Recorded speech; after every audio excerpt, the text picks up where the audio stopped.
Lahore high court के Multan bench ने 3 MPO के तहत PTI की कौमी असम्बली में पार्लिमानी लीडर सरताज गुल को फौरी रिहा करने का हुक्म दे दिया।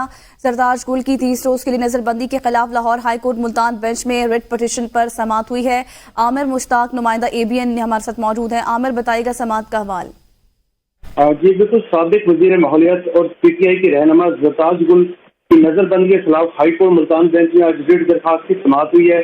हाईकोर्ट मुल्तान बेंच के जस्टिस मोहम्मद वहीद खान ने डिप्टी कमिश्नर को सरताज गुल की फौरी तौर पर नजरबंदी खत्म करके रिहाई का हुक्म दे दिया। आपको बताते चले कि सरताज गुल से शोहर हमैया रजा की जानिब से पिटीशन दायर की गई थी, जिसमें मौक़िफ़ इख्तियार किया गया था कि पुलिस ने चादर और चार दीवारी के तशद्दुद को पामाल करते हुए सरताज गुल की रिहाइशगाह पर छापा मारा और गिरफ्तार कर लिया।